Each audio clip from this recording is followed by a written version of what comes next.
Alam mo, napakaganda. Pero kung sinasabi talaga napakaganda at napaka-sexy mo, hindi imposibleng tamaan sa'yo si Aaron sa love scene ninyo. Meron ganun bang eksena na medyo nag-init si Aaron or kumulo ang kanyang dugo habang ginagawa niya yung eksena?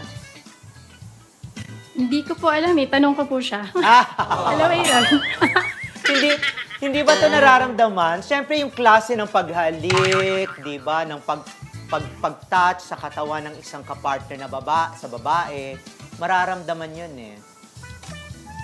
Hindi ko po masyadong ma-differentiate. Kasi si Aaron, magaling siyang artista eh. So parang Oh. makikita mo talaga na truthful, gano'n.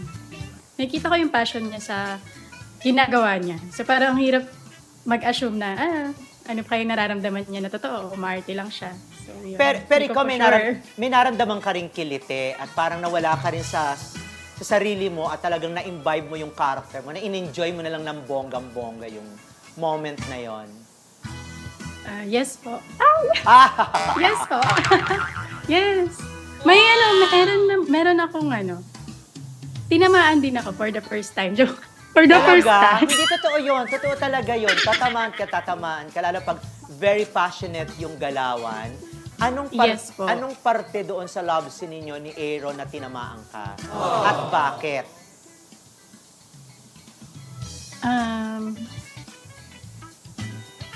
Siguro yung third time. Third time siguro. Kasi tingin ko parang nagkakaroon kami ng build up eh.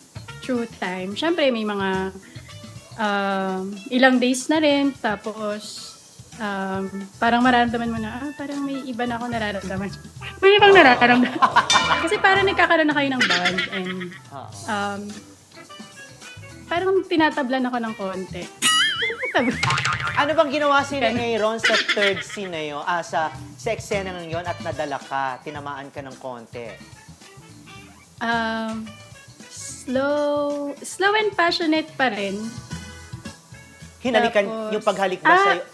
Okay, sige. Yes po, sa pag-kiss. And yun kasi ata yung time na aalis na siya. Parang kinabukasan na yung battle niya. So parang sobrang may miss niyo isa't isa. Iisipin niyo na baka ito na yung last. Ganun. So slow and passionate pa rin.